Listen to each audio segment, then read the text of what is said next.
नमस्कार। बीएड प्रथम वर्ष फोर्थ पेपर हमारा पाठ्यक्रम से परिभाषा, जिसके अंतर्गत हम लोग पढ़ रहे थे कि अनुभव द्वारा सीखना, प्रश्नों, और लास्ट हम लोगों ने बात की थी प्रश्नों की कि प्रश्न किस प्रकार के होते हैं।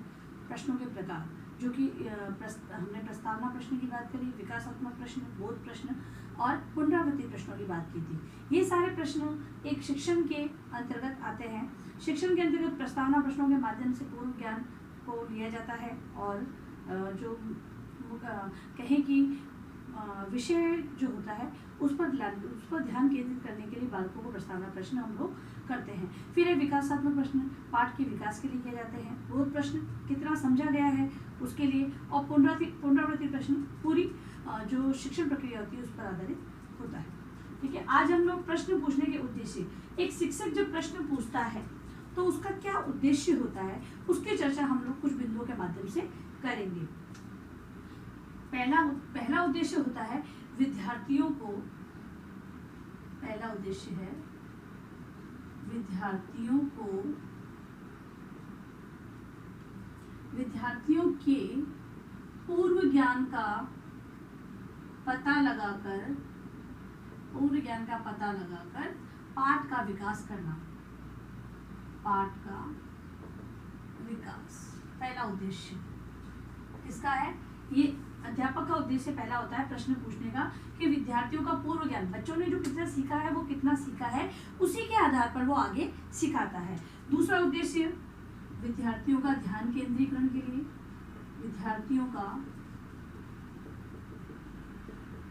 ध्यान केंद्रित करने के लिए।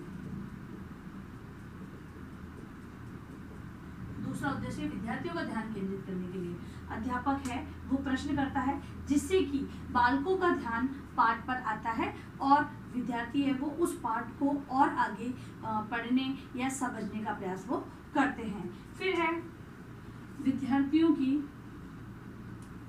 कल्पना एवं तर्क शक्ति का विकास। विद्यार्थियों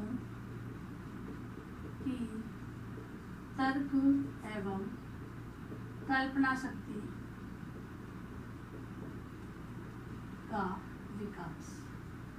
अगला उद्देश्य ये रहता है कि विद्यार्थियों की प्रश्नों के माध्यम से बालक है वो तर्क वितर्क करते हैं, उनमें सोचने की जो क्षमता है, विचारों की गणन की जो क्षमता है उसका विकास प्रश्न पूछने के माध्यम से होता है। क्योंकि देखो हम लोगों ने जो बात की थी प्रश्नों की, उसके अंतर्गत हम बोल रहे थे कि जो विकासात्मक प्रश्न कभी तो अलग से पूछे जाते हैं और कभी पाठ्य सामग्री जो पढ़ाई जाने वाली है उस पर आधारित पूछे जाते हैं। तो जो पाठ्य सामग्री पढ़ाई जाने वाली है वो उस पर आधारित जब प्रश्न पूछे जाते हैं तो प्रखर बुद्धि के बालक ही उसका जवाब देते हैं।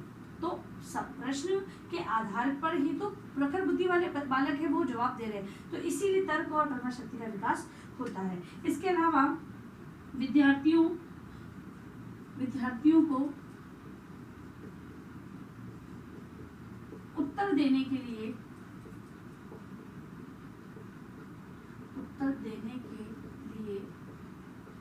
प्रेरित करना।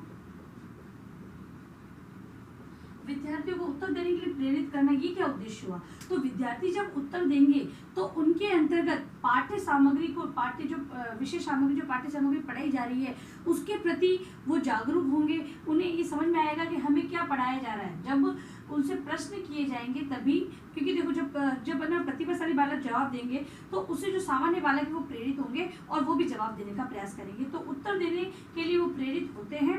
तो समझ लीजिए कि जब वो उत्तर देने का प्रयास कर रहे हैं तो पाठ्य सामग्री को समझने का उनके अंदर भावना जागृत हो चुकी है। इसके अलावा संकोच को दूर करना। संकोच को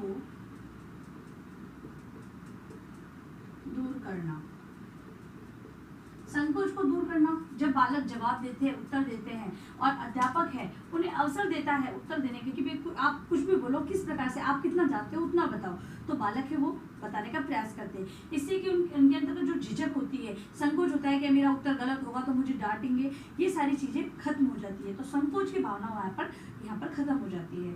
फिर है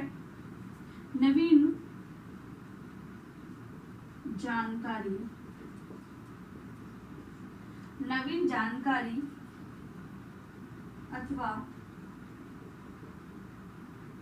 ज्ञान ग्रहण।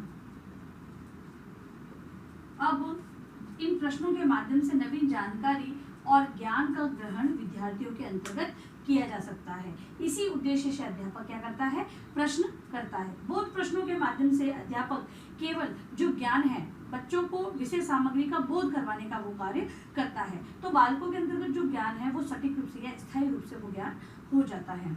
इसके अलावा कठिनाइयों को ज्ञात करना,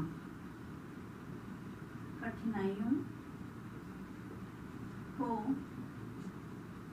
ज्ञात करना कैसे, कठिनाइयों को ज्ञात करना कैसे, तो प्रश्नों के माध्यम से जहां पर समस्या आएगी विद्यार्थी वहां पर रुक जाएगा और अध्यापक क्या करेगा, उसका जवाब, जैसे कि उत्तर नहीं आते हैं, जब विकासात्मक प्रश्न पूछे जाते हैं तो विद्यार्थी कुछ एक शब्द बोलकर रुक जाता है, तो अध्यापक क्या करता है, उसी शब्दों के माध्यम से उस उत्तर को बनाता है और विद्यार्थी के समक्ष प्रस्तुत करता है। इससे कि विद्यार्थी को मोटिवेशन भी मिल जाता है और अध्यापक है वो अपनी बात बच्चों के सामने रख लेता है। ठीक है, तो यहाँ पर क्या होता है कि कठिनाई विद्यार्थियों को कहाँ आ रही है, ये सारी चीजें अध्यापक को पता चल जाएगी। जब कठिनाई पता चल जाएगी तो वो अपने शिक्षण को सुचारू रूप से आगे बढ़ा सकता है। इसके अलावा जो भाषा संबंधी अशुद्धियां होती है ना, उनको दूर करने के लिए भी प्रश्न पूछे जाते हैं। वो कैसे, भाषा संबंधी अशुद्धियां, भाषा संबंधी अशुद्धियों को दूर करना, भाषा संबंधी अशुद्धियों को दूर करना। तो भाषा, अब जब उत्तर विद्यार्थी देता है तो कुछ शब्द ऐसे होते हैं कि वहां पर बालक है वो अशुद्ध रूप से उच्चारण करता है। अध्यापक बालकों को वहां पर ऐसे नहीं कहता कि तुमने गलत बोला है, बैठ जाओ, अब आज के बाद जवाब मत देना, ऐसी बातें नहीं करता है। अध्यापक कहता है कि आपने जो शब्द बोला बेटा वो ये था और शब्द वास्तविक में ये होता है। तो यहाँ पर बच्चों के उच्चारण संबंधी अशुद्धियां उसको भी दूर कराया जा सकता है। इसीलिए अध्यापक है इस उद्देश्य से प्रश्न करता है। अब प्रश्न पूछते समय अध्यापक की भूमिका के बारे में हम पढ़ेंगे। प्रश्न पूछते समय शिक्षक की भूमिका, प्रश्न पूछते समय अध्यापक की या शिक्षक लिख सकते हैं की भूमिका। प्रश्न पूछते समय शिक्षक या अध्यापक की भूमिका, कि प्रश्न पूछते समय अध्यापक को किस प्रकार की भूमिका निभानी चाहिए। क्योंकि प्रश्न करते समय अगर अध्यापक है वो कठोर या नियंत्रित वातावरण को अपनाएगा तो विद्यार्थी है सक्रिय रूप से कार्य नहीं करेंगे, क्योंकि बालक है वो सहम जाएंगे, उनके मन में डर रहेगा कि अगर हमने उत्तर गलत दिया तो हमें दंड मिलेगा। तो एक अध्यापक की भूमिका को हम यहाँ पर बात कर लेते। पहली, सभी विद्यार्थियों से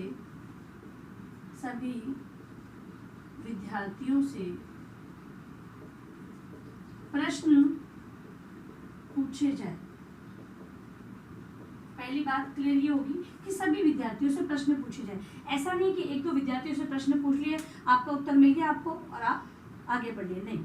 अगर ऐसा होगा तो दूसरे विद्यार्थी हैं वो आगे नहीं बढ़ेंगे। इसीलिए सभी विद्यार्थियों को बारी बारी से प्रश्न पूछना चाहिए। अध्यापक की भूमिका यहाँ पे क्या हुई प्रश्न पूछने में, कि सभी विद्यार्थियों से वो प्रश्न पूछे। दूसरी बात, जब सभी बोलने लगे तो हाथ ऊपर कर उत्तर दे, ऐसा कही। दूसरी भूमिका कि जब सब बोले कि हम बताएं तो अध्यापक को क्या करना होगा, विद्यार्थियों को ये बोलना होगा कि जिन्हें उत्तर आता है वो हाथ ऊपर करे और जिनको मैं आगे दूंगा वही उत्तर दे, इस प्रकार करना होगा। अन्यथा कक्षा का जो वातावरण है वो एकदम शोरगुल वाला हो जाएगा। दूसरी बात, प्रश्न का उत्तर उसे पूछा जाए जिसे कम आता हो। अध्यापक है ऐसे बच्चों से प्रश्न पूछे कि जिन्हें कम आता है, मतलब कि उत्तर तो समझ में आ रहा है लेकिन प्रस्तुतिकरण उन्हें करना नहीं आ रहा है। ऐसे बच्चों बच्चों से जब वो प्रश्न का उत्तर पूछेगा, भाई जिन्हें आता है वो तो बता देंगे और फिर बैठ जाएंगे। अब जब सब हाथ ऊपर कर रहे हैं, बताने का प्रयास कर रहे हैं, भले त्रुटिपूर्ण बताए, लेकिन अध्यापक उन्हें अवसर दे कि आप बताइए। जब वो बताने का प्रयास करेंगे तो अध्यापक उनमें जो कमी है उनको वो दूर करता जाए। इस प्रकार से यदि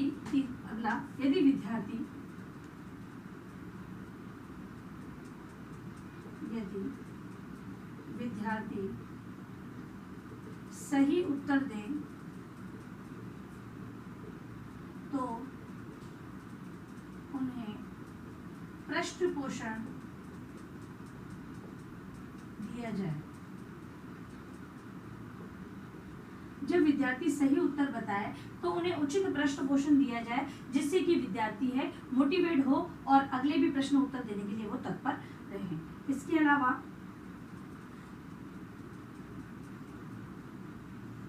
सही उत्तर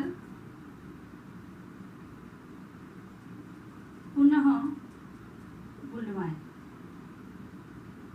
जब विद्यार्थी सही उत्तर देते हैं, ठीक है, प्रश्न पोषण दिया जाए और फिर बाद में जिन्हें उत्तर नहीं आ रहा है, जो कम उत्तर जानते हैं, उनसे वही उत्तर वापस बुलवाया जाएगा। तो वो बालक है वो उस उत्तर को कंठस्थ कर लेंगे, क्योंकि उन्हें कम आता था, आपने उन्हें मोटिवेट किया, उन्हें अवसर दिया और उन्हें समझाया कि इस प्रकार से उत्तर बोला जाता है। आपने दोबारा उनसे बुलवाया तो बालक है उस उत्तर को बिल्कुल सही तरीके से याद कर लेंगे। इसके अलावा विद्यार्थी के उत्तर को गलत न कहकर, मतलब कि उसे ऐसा नहीं कहना है कि आपने जो उत्तर दिया वो गलत दिया है, आज के बाद मत बोलना, नहीं, ऐसा नहीं कहना है। उन्हें जो उत्तर दिया है, हाँ बहुत अच्छा बोला आपने, देखो बेटा इस प्रकार से उत्तर होता है। इस प्रकार से अगर बात रखी जाएगी तो बालक है वो अपनी झिझक को दूर करते हुए उत्तर देने का प्रयास करेंगे। इसके बाद छात्रों को, अगला हमारा टॉपिक है छात्रों को प्रश्न पूछने के लिए प्रोत्साहन।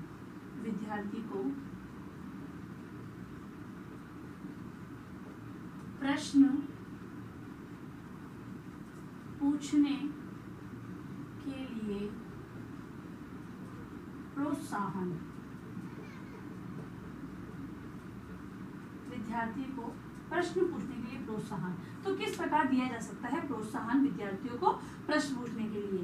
तो एक अध्यापक है वो विभिन्न प्रकार से बच्चों को प्रोत्साहित कर सकता है, जैसे कि शिक्षक अपने व्यवहार में परिवर्तन करे। शिक्षक व्यवहार में परिवर्तन, अब प्रोत्साहन कर रहा है अध्यापक विद्यार्थियों को, तो अपने व्यवहार में परिवर्तन, जैसे कि जो प्रश्न पूछने का तरीका है उसमें परिवर्तन कर दे। अब जैसा प्रश्न पूछा है वो विद्यार्थियों को समझ में नहीं आ रहा है, तो कुछ सरल शब्दों का समावेश उसमें करके बच्चों से प्रश्न कर सकता है, तो अपना उत्तर प्राप्त कर सकता है। इसके अलावा शिक्षक का प्रभावी संप्रेषण, शिक्षक का प्रभावी संप्रेषण। दूसरी बात, प्रोत्साहन कब मिलेगा? जब संप्रेषण, जो बात कही जा रही है वो प्रभावी रहेगी बालकों पर, तब बालक है वो उत्तर देने के लिए तत्पर रहेंगे। तो एक अध्यापक को संप्रेषण, जो आदान प्रदान किया जा रहा है, प्रश्नों का आदान प्रदान किया जा रहा है, वो एक प्रभावी ढंग से करना चाहिए। अगर अध्यापक अपनी बात को लेकर डटा रहेगा तो विद्यार्थियों को उत्तर प्राप्त नहीं कर सकता है। जैसा कि हमने बात की थी कि तरीके के अंतर्गत किस प्रकार भूमिका निभाएगा, तो अगर उत्तर गलत दे रहा है तो उसको मोटिवेट करना है, अवसर तो देना है और सही उत्तर क्या है वो बताना है। तो संप्रेषण का अच्छा तरीका। फिर है प्रकरण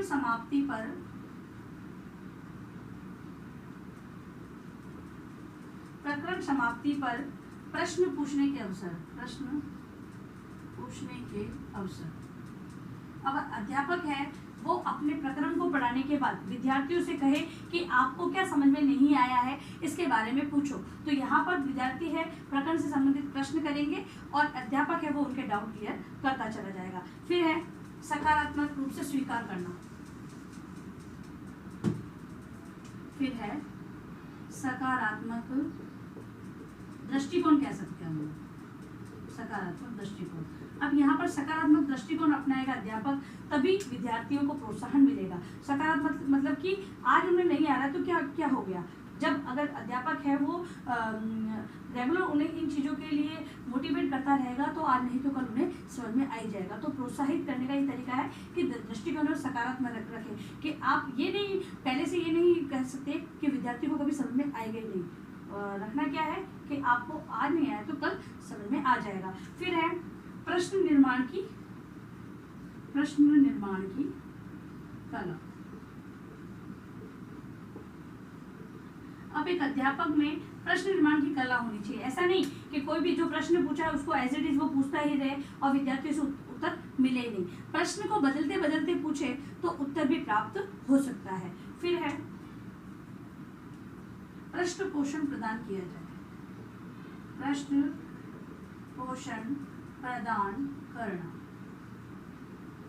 जब हमारा उत्तर हमें मिल जाता है, अध्यापक को अपना उत्तर मिल जाए तो उचित प्रश्न पोषण से उन्हें नवाजा जाए। मतलब कि प्रश्न पोषण अगर दिया जाएगा तो विद्यार्थी है दोबारा वो प्रयास करेंगे। कोई भी बच्चा जिसको उत्तर बिल्कुल कम आता है उससे उत्तर लिया जाए और कहा जाए कि हाँ ठीक है आपने कहा बेटा इस प्रकार से होता है, बहुत अच्छा, आपने बहुत अच्छा प्रयास किया, तो बालक कल फिर से उत्तर देने का प्रयास करेगा। इसके अलावा अंत में है छात्र समूह के मध्य चर्चा। छात्र समूह के मध्य चर्चा। अगला तरीका ये प्रोत्साहन का अपना सकता है कि छात्रों को किसी प्रश्न पूछते पूछते ऐसा कोई समूह में बांट दिया जाए और उन पर चर्चा करवाई जाए। तो ये भी तरीका होगा कि विद्यार्थी जो सभी समूह अपने अपने समूह को आगे बढ़ाने के लिए उत्तर देने का प्रयास करेंगे। ठीक है, तो ये थे हमने 3 टॉपिक आज पढ़े। अब आप अपने होमवर्क प्रश्न को लिखें।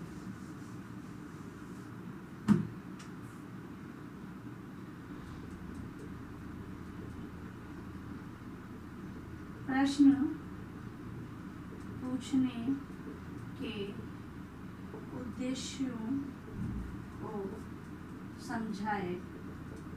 प्रश्न पूछने के उद्देश्यों को समझाए। दूसरा प्रश्न है आपका प्रश्न पूछने में अध्यापक की या शिक्षक की भूमिका क्या होती है।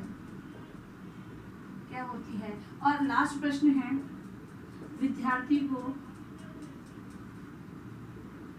प्रश्न पूछने के लिए किस प्रकार प्रोत्साहित किया जा सकता है। देखिए, पहला प्रश्न है प्रश्न पूछने के उद्देश्य को समझाए। दूसरा प्रश्न पूछने में शिक्षक की भूमिका क्या होती है। तीसरा है विद्यार्थी को प्रश्न पूछने के लिए किस प्रकार प्रोत्साहित किया जा सकता है। 3 प्रश्नों के उत्तर अपनी उत्तर पुस्तिका में आपको लिखना है। अंत में आप लोगों से निवेदन है कि इस महामारी के दौर में कम से कम ये आवश्यक कार्य होने पर घर से बाहर जाते हैं तो 3 बातों का विशेष ध्यान रखें। मास्क लगाएं, सोशल डिस्टेंस बनाए रखें और हाथों को बार-बार सैनिटाइज करें। Thank you.